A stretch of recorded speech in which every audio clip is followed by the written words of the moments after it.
Hey guys, this is TheBeardieKid, and this is my bearded dragon Smokey. He's about 4 months old, and today I'm going to bring you a bearded dragon care video as my first video. Okay, so first off, let's start about cage requirements. For the cage, it's going to need to be a 40-gallon minimum. When it's a baby, you only need maybe like a 20-gallon or so, but you might as well just get a 40-gallon. If he doesn't seem too active in it, you might want to reduce the size, but I just custom built the cage. It's a 40-gallon with my uncle. We built it out of plywood. It was fairly easy to build. It took a couple of days, but I saved a lot of money, so it was worth it. So here we have 40-gallon, and the 40-gallon breeder, if you guys are wondering, it's the same thing. The only difference is that the depth, it goes a little bit deeper in the back, so that is helpful. So you're gonna need a 40-gallon. Once it gets older, which is about a year old, once a full-grown adult, if you see him acting a little weird or her acting a little weird, it might be because of the fact that it is too small for him. So you might need to get a bigger one. But usually 40-gallon is an adequate amount of space for him. So first off, let's start. Well, now that we did cage requirements, let's go to lighting and heating. You're gonna need a basking bulb, a UVB bulb, and if your house or your cage isn't around 75 degrees at night, you're going to need something like a ceramic heat emitter or an infrared bulb. So let me just take the camera off the tripod here so I can show you guys up close. Alright, so here on the hot side, which is where the basking spot is, you're going to want a basking fixture like this twig here that I have going up, and it gets very close to its artificial sun, which is the basking bulb. And right on that branch right there where you see the light is hitting the branch, it's about 105 degrees. 100 to 105, you're going to want it at 100 to 105 because that's where they're going to soak up the sun because they're cold-blooded. Then everywhere around it, like here on the rock or anything, it's good to be in the high 90s, mid-90s, high 90s, alright? Okay, and then in the middle of the tank, you're going to want to put a UVB bulb. Here I have a compact fluorescent UVB bulb, so it's like it looks like one of those energy saving ones, energy saving bulbs like that. So you can get one of those, or you can get one of the ones that just extend over the entire cage, which is probably better, but this one's doing just fine for me. So you're gonna need that. That's gonna give it essential vitamins, and it also mimics the sun's UVB rays, which are very important for its digestive system and it to live throughout its life. It's almost like their water. I mean, it's almost like our water, how we need it. Like, they need water too, but UVB is more important than it to them. Okay, and then here we have a infrared bulb. It goes in here. I don't have it on here though, but it's an infrared bulb, and at nighttime I put it on just to keep the cage at a steady 80 degrees at night, which is what you're gonna want. You're gonna want it anywhere from 70 to like 80 is good. 75 would be perfect, pretty much. But yeah, if your house gets too low, you're gonna want one of those. Ceramic heat emitter and infrared lights. The only difference is that ceramic heat emitter doesn't give off any light. The infrared gives off an infrared light. But people say that they do see them. Some people say they don't. I don't find it that they do, because when I turn my lights off, he knows it's bedtime anyway, so it doesn't mess with his day and night cycle, which is something you don't want to mess with. Okay, so, oh yeah, let me show you some boxes of the lights I use for them. Okay, so these are the basking bulbs I use. It's a Zoom Ed basking spot lamp. It's 100 watts. I find it very helpful. It works just fine for me. The UVB bulb I have is a 10.0 Exoterra Replica UVB. It's very good. It's compact. I like it a lot. Haven't any problems with it either.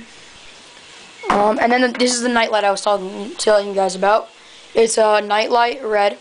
It's called a Nightlight Red reptile bulb. It's by Zoom Ed too. This camera's not focusing, so you can't really read it, but it's Zoom Ed. It's 60 watts, and it keeps it at around 80 degrees at nighttime, which is perfect. Okay, so that's it for lighting and heating. Then what you're gonna want, or we're gonna talk about, is substrate. Loose substrate like sand, calcium sand, what else? Repti bark, anything like that isn't that great for it when it's a baby because of the fact that you run the risk of impaction, which is when the digestive system becomes clogged because of something that they ate that they cannot digest. And they can die from that when they're babies, especially because their digestive system isn't that strong. So you want to just use paper towel or something called carpet, which is just like a carpet that it's not loose, so they can't ingest it. So that's good until when they're babies, and then once they get about 6 months or 7 months old, you're allowed to, or not allowed, but it's recommended that you can switch to a sand or a loose substrate. But yeah, that's it. And then for feeding, I give them crickets. Here's some of the crickets that I give them. They're alive. They're just not. Yeah, there they are. Crickets, when they're babies, is just going to feed them as many as they can eat. They need a lot of protein when they're little to grow. So you're going to feed them as many as they can every day. He eats about 15 to 25 a day. And then you can feed them mealworms as well. But the mealworms do have a hard outer shell. So you should only feed them a couple at a time because their digestive tract isn't that strong yet. But yeah, they're good for them too. Another thing is with the calcium powder. I'm sure you guys know about that. The Repcal Herptivite and the Repcal Calcium with D3. The calcium with D3 is what I feed him every other feeding. I dust all of his crickets with it every other feeding, and I give it to him. They needed a good amount of calcium to help them grow as well. And the Herptivite I give once a week, and this method has been working real well for him. So, you know, I'm going to stick to it. Oh, and then salads as well. They're going to need a salad in their cage every day. It doesn't matter if they eat it or not. They just need to get used to it, because when they get older, that's basically all they're going to eat is greens. When they get older, you're probably only going to be feeding them insects, like crickets, 3 times a week instead of every day. So that's going to be something that they're going to eat. And he does like them. See, his collard greens are almost finished. But see, like, they're all dried up, so tomorrow I'm going to give him a new salad. And then there should always be a water dish in their tank. Even if they don't drink it, it's kind of good for them because it keeps the humidity a little bit high. You want it in the middle.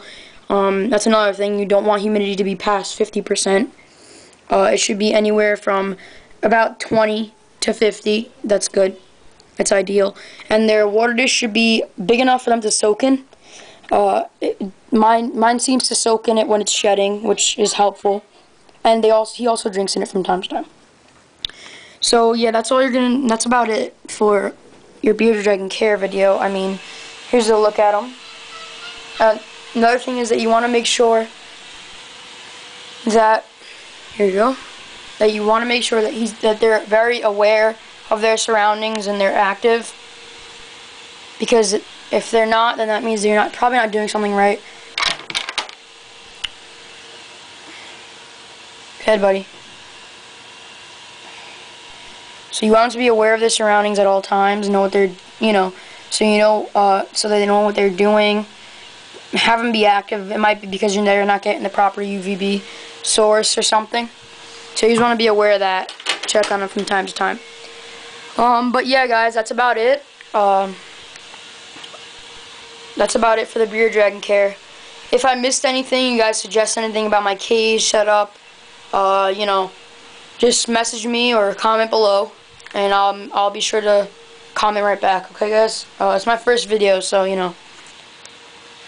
take it easy on the comments. Alright, guys, I'll see you guys later.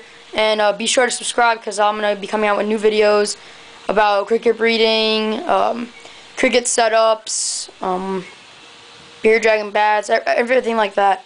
Alright, so just comment, rate, subscribe, and be sure to check back from time to time. Alright, guys? I'll see you guys later.